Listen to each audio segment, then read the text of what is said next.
I'm Greg Hunter. Welcome to USAWatchdog.com. With us a guest that I had on a long time ago, and people have been asking me to have him on. Here's the just the latest. This is the fifth edition, which is kind of a little bit old. He says he sold over 1 million or nearly 1 million of these. The creature from Jekyll Island. It's all about the evil Federal Reserve and how they got it involved, and it's still with us today after 100 years or so or more. And it, of course, is G.Edward Griffin is with us. G.Edward Griffin, thank you for joining us today on USAWatchdog.com.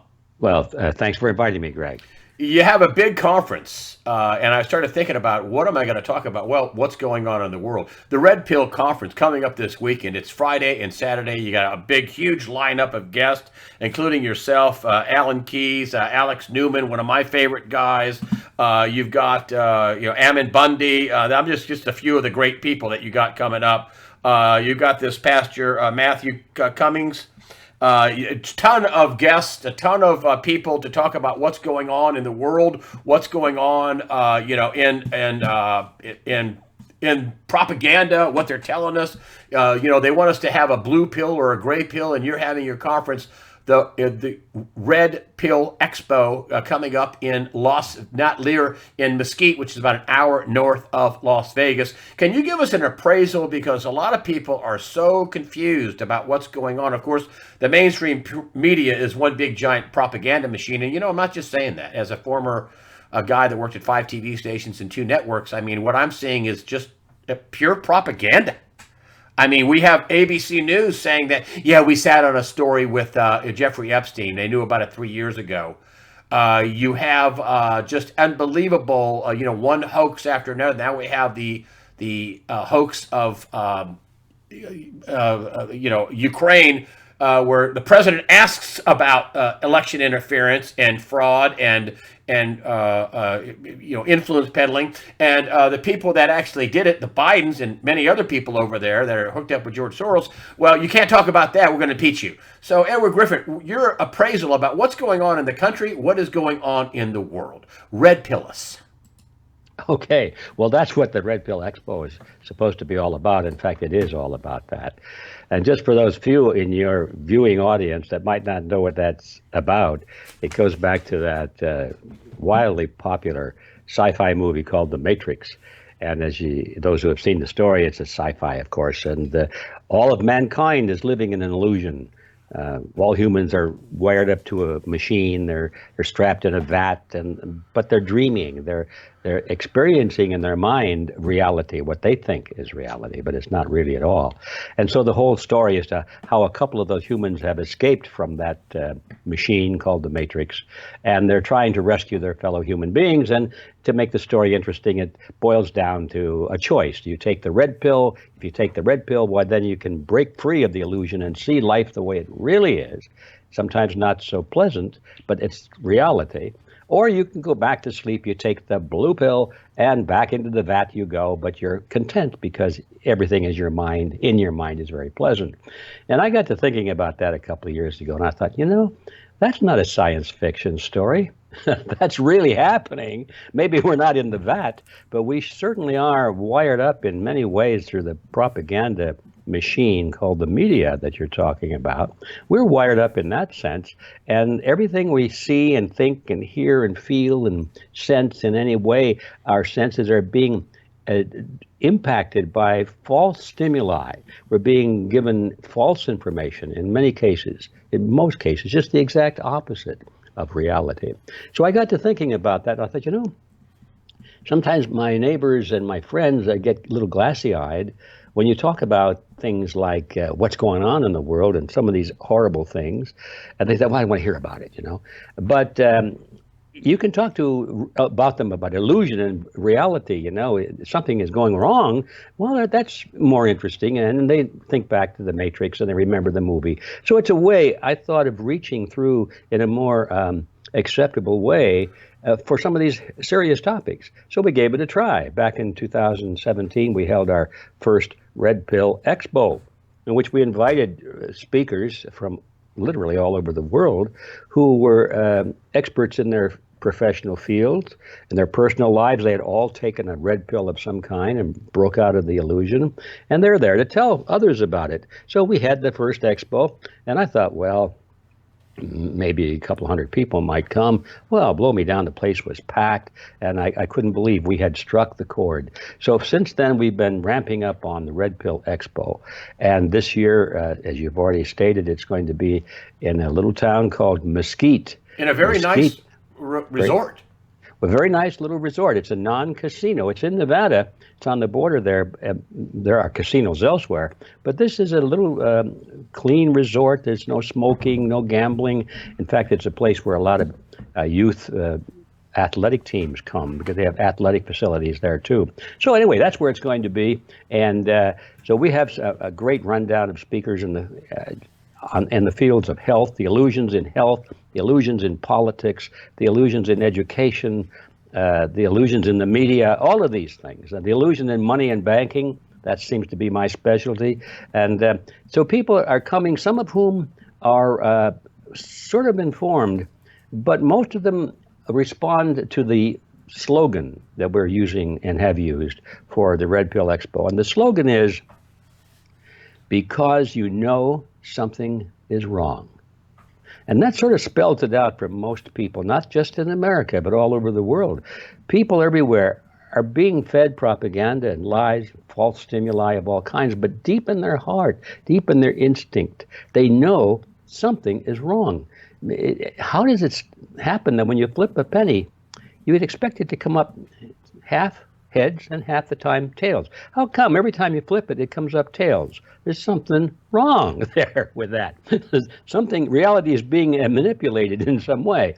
So that's our slogan. And that is exactly why we're there, Greg, is to show what different people think it is that's wrong. Now, we're not there to say that everything that's presented is true. I don't really want anything going up that I know for certain or that I think is really for sure. But analysis. But I have to tell you this, that everything that's important in our lives, if you put it all together, I guarantee you, if you get to be my age and you look back on that long trail, you realize that many of the things that you thought were true, absolutely true in your younger years, now you look back and you think, my gosh, how wrong I was. So it's not up to us to say and predict and say this is true and that is not true, because we don't really know. But it's up to each of us to make a value judgment on the basis of our experience and the information that we're given. So our job here at the Red Pill Expo is to give information. And I guarantee you there'll be some things said that most of us will say, not so sure about that. But we listen because, as they say, a mind is sort of like a parachute. It doesn't really work well unless it's open.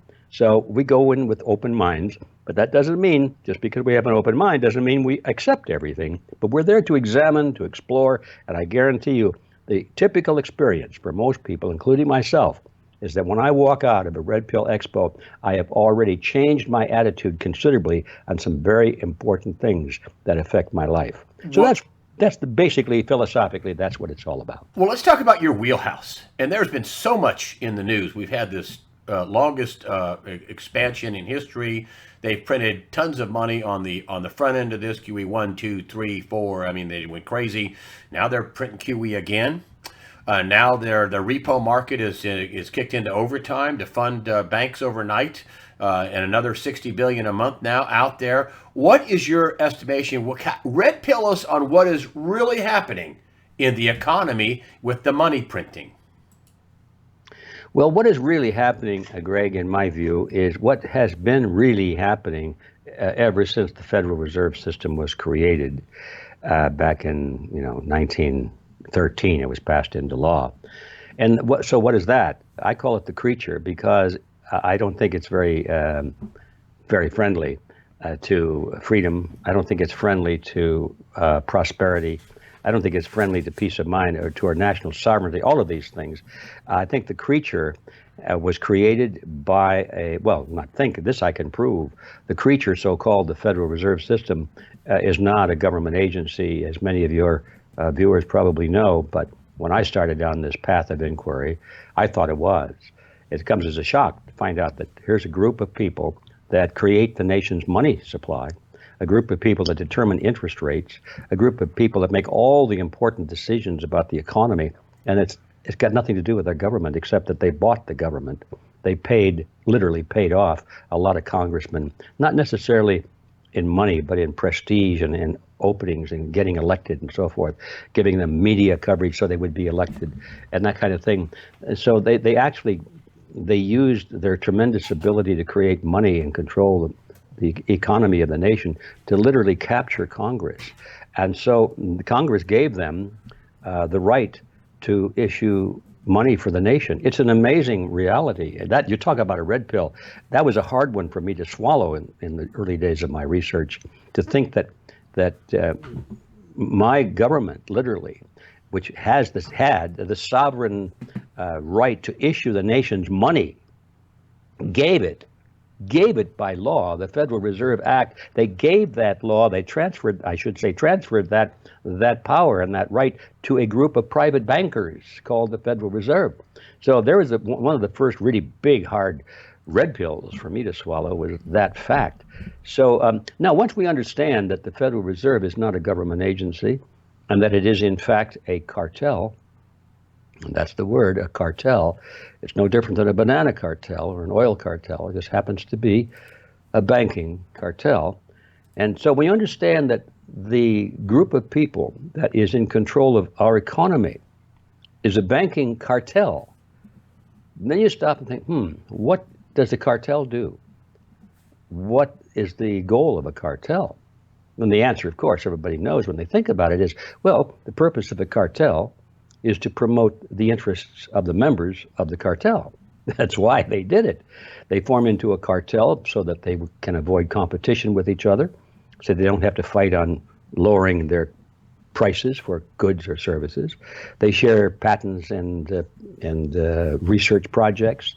They agree not to compete in geography or product type. And in other words, a cartel is a group of private companies which have come together to act in a consortium in a way as though they were all one big company without competing. And that works very well for the companies because it fattens their profit margins. But it doesn't work too well for the consumers who have to pay higher prices and have fewer choices. So once you understand that our economy is in the hands of a banking cartel, now these questions about what's going on become a lot simpler. Yeah. What's going on? What's going on right now with the repo market and the new round of QE, and now we have Christine Lagarde overseas saying, well, it's better to have a job than savings, where they got, I don't know, 17 or 18 trillion dollars in negative paying debt. Better to have a job than savings, says Christine Lagarde, the new head of the European Central Bank. All the money printing, all the QE, all the intervention in the repo market by the Fed. What's going on right now? What do people need to know? What do they need to be woken up to? Yeah, well, thanks for bringing me back to that, Greg. But my long introduction was eventually coming to that.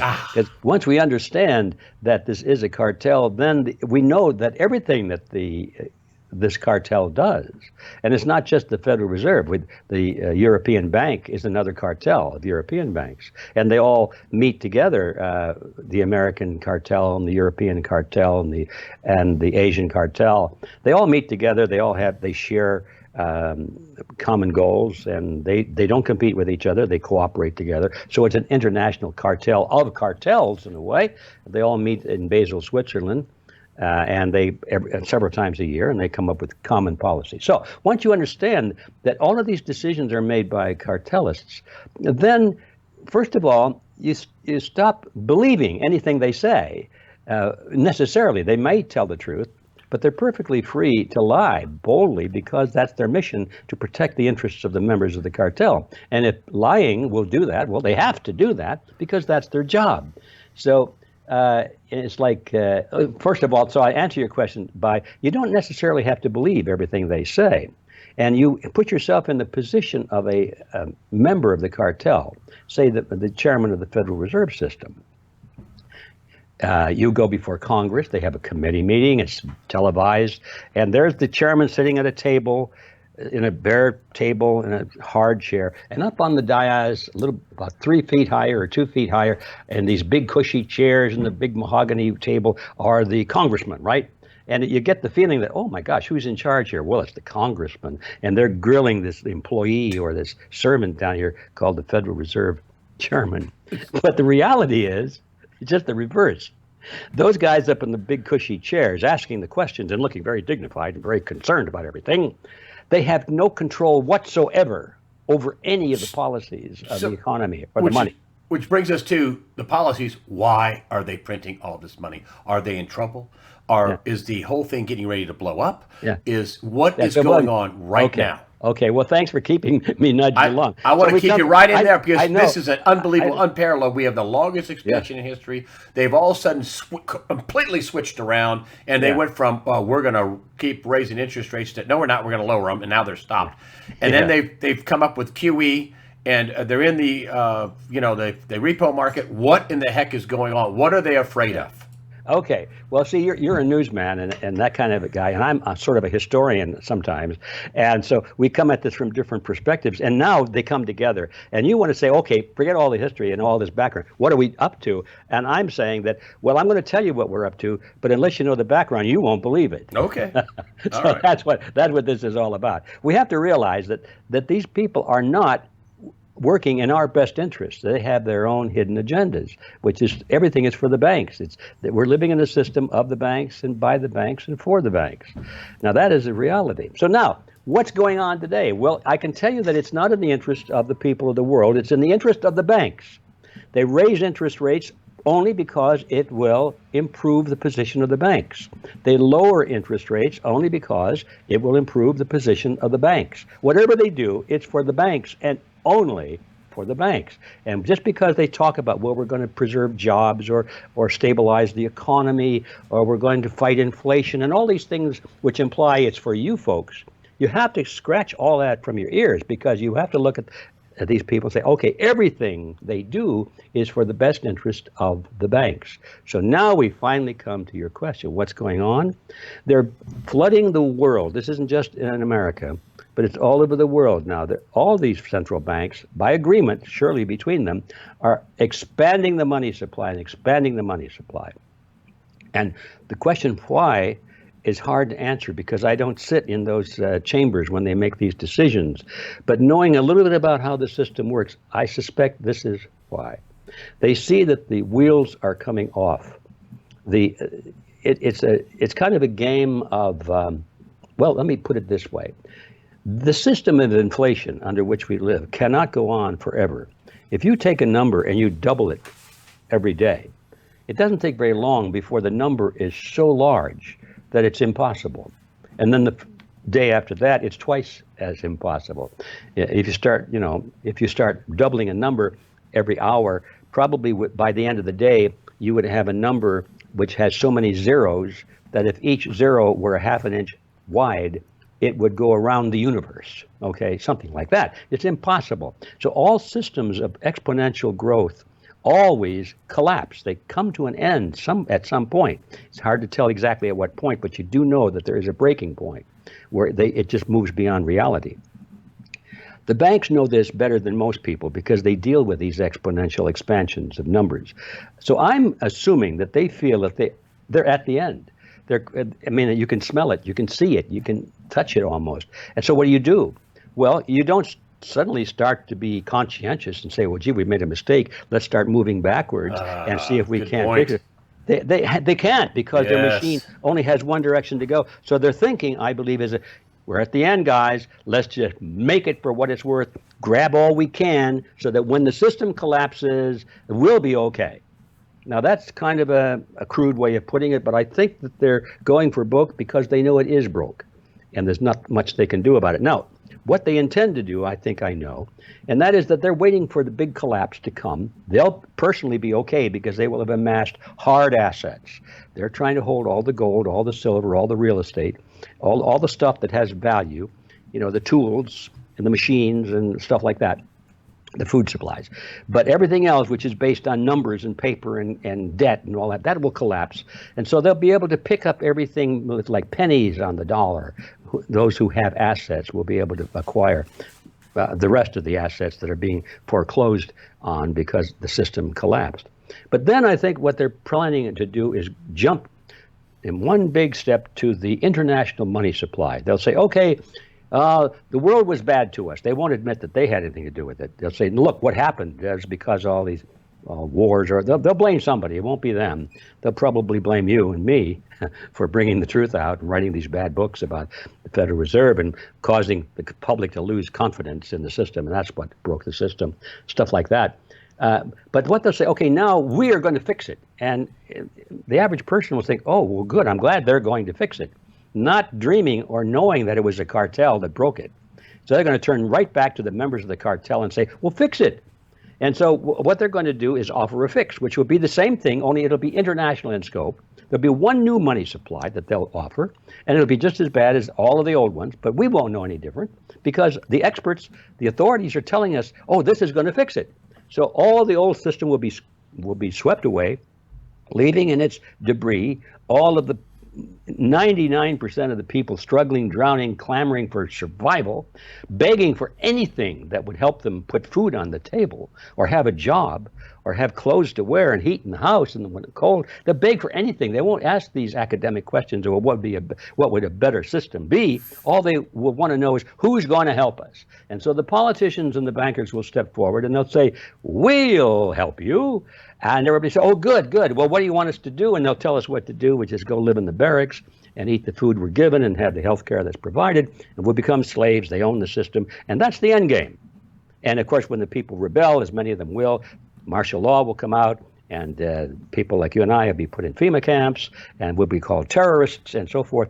And the system will be locked down. And their dream, the end game, is to have a system of total control. And with the people being thankful that they have these great masters ruling their lives because, look, they saved us from the economic collapse.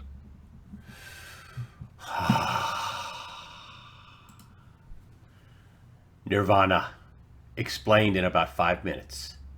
Thank you for the history lesson. I don't mean to diminish you. No, anyway, I understand. You're a super smart right guy. On track. You're right on track, Greg. You're a super smart guy. But, that's like Helen Keller with the water, man. Oh, got it.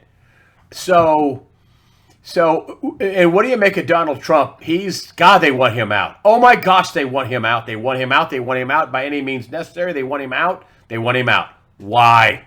Why do they want Trump out? Well, I wish you hadn't asked me that question because how shall I answer this?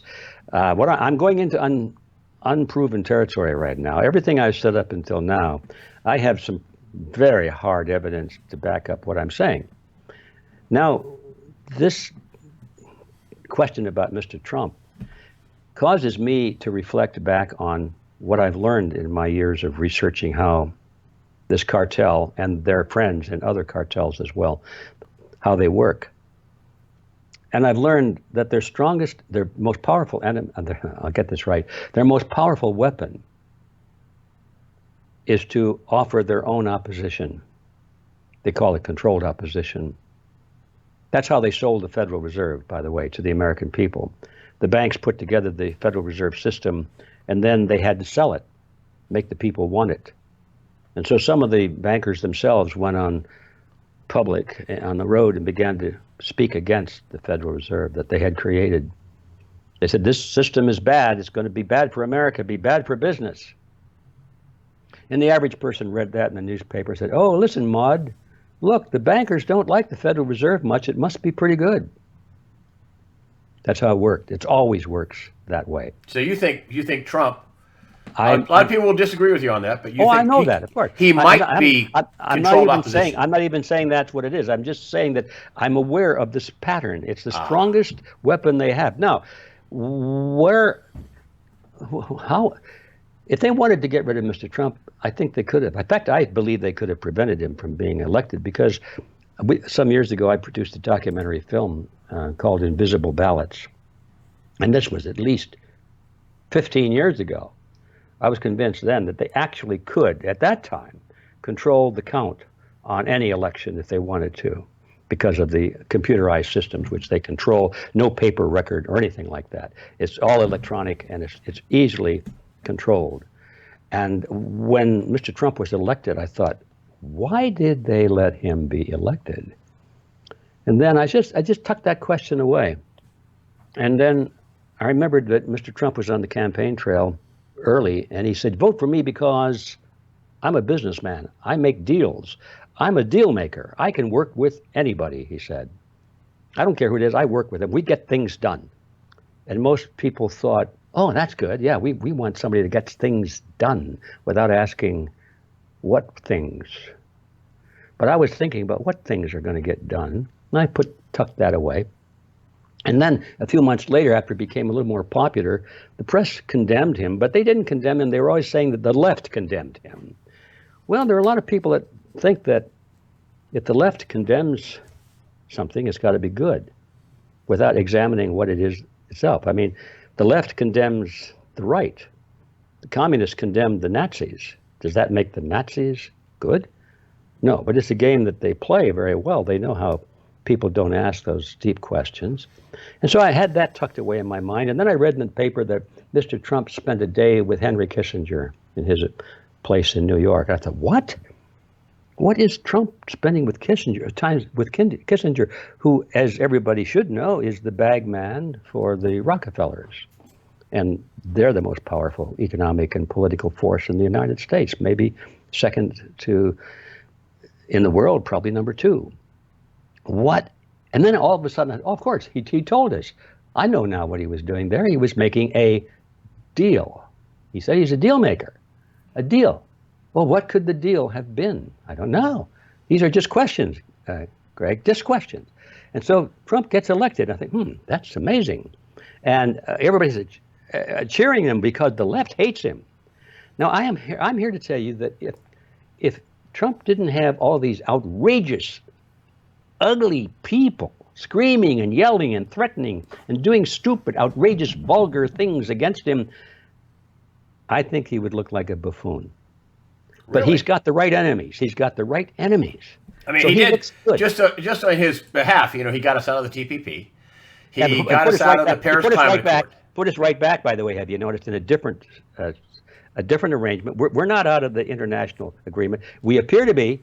Right. Yeah, he got us out of that one, but we're still cooperating over here. He's going to stop the illegal immigration, and that is worse now than ever before. Everything you look at that he appears to have, he said all the right things, and sometimes he did the right things, but everything he did that was correct has been undone now, or in the process of being undone. Well, we still have the Iran nuclear deal that wasn't signed. He got out of that, where pallets and pallets of cash. Okay. Was still Now they got the Paris Climate Accord. I'm not arguing with you, but I do want to bring up some positive points. That was. I agree with that, and I want to make this very clear because I know that a lot of people are going to be outraged by what I'm saying, and I don't like to say this, but I want to emphasize that this is not my theory. These are the questions I'm asking because I see a pattern developing. Because I think that if Hillary had been elected, there would have been no violence in the street. I can't see. No, you'd be in a concentration camp, though. Yeah. Well, so would I. Maybe, and so possibly. Anyway, but I think that, if they can create enough violence with this simulation of race war, it's a simulation. I mean, what we see on television, as you know, Greg, is not the reality. It's like a little tiny window, and it's all staged. You move the camera over here, and it's a whole different story. But as long as the camera is focused on that crowd of 5,000 or 10,000 people, it looks like the world. They never go over and show you the buses lined up on the back streets where Soros's people brought in all those demonstrators who are being paid. So it's theater. And by the way, back to Mr. Trump again. I remember, I even recorded this. I have it in my computer. In the campaign trail, somebody asked him, Mr. Trump, what are you going to do about Mr. Soros if you're elected? And he said, oh, poor Mr. Soros, leave him alone. He's got enough problems. What? And then I find out that he's a social friend of Soros. And I've heard, I haven't proved this, but I heard that Soros and his consortium was the biggest investor in bailing out Trump Towers. Otherwise, Trump would have been bankrupt. But I heard, this is something for you to check out. I want to do it myself. I just haven't gotten around to it. These things happen. Anyway, I wish you hadn't asked me the question because my honest answer is what I just told you. You got a lot of questions. I have a lot of questions. And if this is true, it's it's really bad because what happens if it's not true? What would make well, you think, oh, well, I didn't know that was. if it's not true, I just want to know how come they haven't gotten rid of him. Because if they can get rid of Kennedy, they can. Well, they've been working awful hard at it. Well, there are ways other than doing it in the media. I understand that. Well, he's also got, some of the biggest security forces surrounding him in the world, including Blackwater. Remember them? Well, I know. Remember I remember Academy? He's hired his own. This is some serious stuff. Mm-hmm. I mean, I don't know. I don't know. I have a lot of questions too. Yeah, I know he's better than Hillary, who said there were limits to the First Amendment, and there are limits to the Second. Excuse me, there are limits to the Second Amendment, and there are limits to the First, said Hillary to Fox News anchor Chris Wallace, who sat there like a buffoon and went, "Oh, okay." Yeah, I know. He just sat there. Anyway, that's our problem, is that we have to ask questions, and we have to ask the ugly questions, because if we don't ask them, fair enough. We have to do Fair that. enough. And this is the kind of thing actually that goes on at the Red Pill. There are a lot of unpleasant issues that come up, and we don't even want to think about them because, my golly, if I can't trust my political leaders, if I can't trust my doctor, if I can't trust my lawyer, if I can't trust my minister, or whatever our issue is, where we have authorities that we have faith in, well, then we're through. That we just think, we give up, we're gone. I know. And so nobody wants to even ask these questions. And I think that's a mistake, because in the end, we're born into this world alone. We go out alone. And in the middle, we have a lot of friends, but it's still, we're individually responsible for our beliefs and our actions. And we have to have facts, real hard facts. Got to get out of the vat. Got to take the red pill and look at reality to see it the way it really is. Hey, well, you don't have to be alone if you have Jesus. That would get me fired. Saying this right now, that would get me fired on network television. They'd haul me into the office and ream me for that. Of course, Jesus is not a figment of your imagination. He's well documented. Lee Strobel, the case for Christ. But I digress. How does the normal? I ask this all the time, and you're the guy to answer this question, because people always I'm a little person. My daddy was a machinist. I don't have any pedigree, man. I'm a mutt.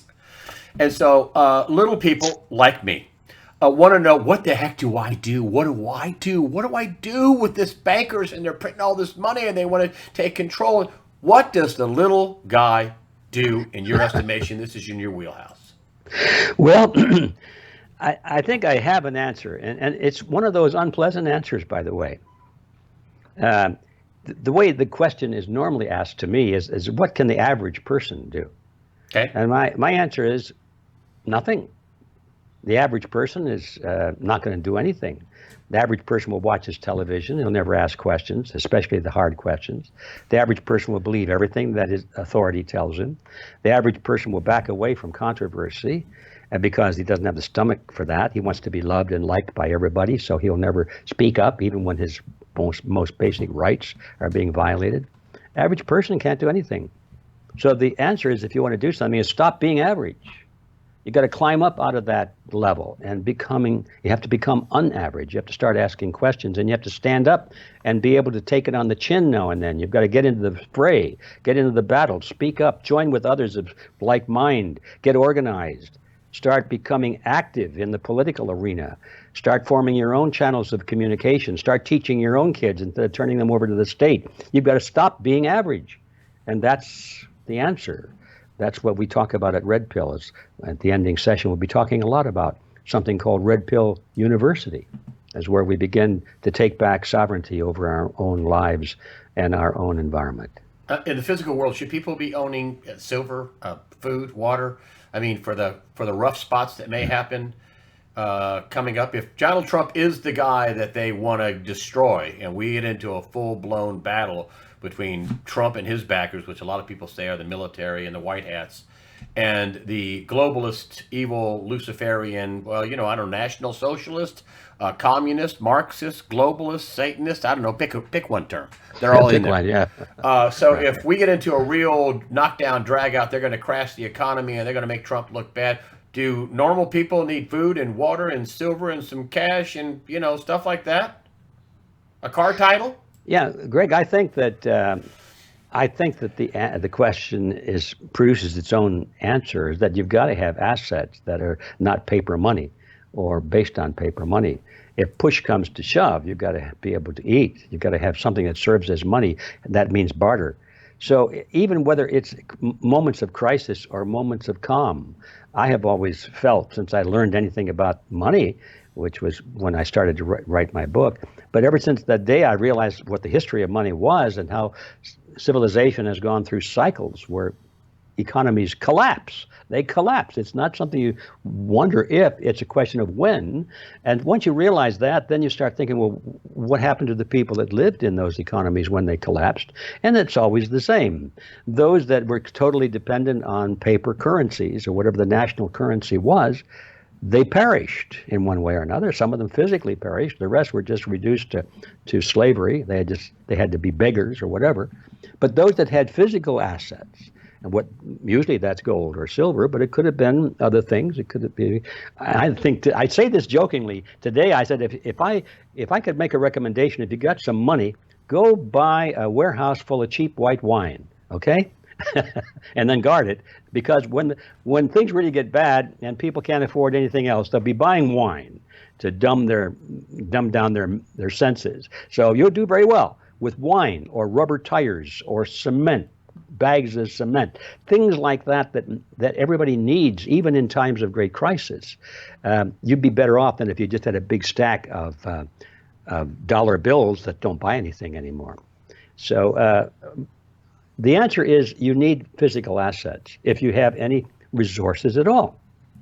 Unfortunately, most people don't have any resources beyond day-to-day living. They haven't saved anything. They've been taught that saving is stupid. Why save? Because you can always get more money, right? And the question, why would you save? And that's a good question, because if you saved it in terms of a bank account and 5 years down the line you thought you had $100,000 that was going to really be worth a lot of money, but 5 or 10 years down the line you can't buy a postage stamp with $100,000, as it happened in the Weimar Republic in Germany years ago. Their money was so devalued that you took a wheelbarrow of money, of paper money, to the grocery store to buy a loaf of bread. So anyway, back to the question. You need hard assets. And for most people, that's gold or silver. You don't have to worry about, well, you do have to protect it. That's one of the weaknesses. If you've got a little stash of gold coins or silver coins, you have to worry about somebody stealing it from you. And that's true of anything of material value in any system. If you've got a car, you've got to worry about somebody stealing it from you, especially if the police department is gone and you can't rely on them, or maybe the police department, what you have to worry about stealing your car. Maybe those, things like that happen in societies. So I don't have the answer to that, except in the broad term is that get out of money. Have what you need to live on, but if you have any surplus at all, my advice would be to move it into hard assets that you can control and that which will be of value to a lot of other people. And that's as far as I can go. What you just to sum up with your Red Pill Conference, again, it is in Mesquite, Nevada. People are flying into Las Vegas. The resort is the, hold on, I wrote it down here. Tell me what the resort is. It's a nice resort. It's the Rising Star.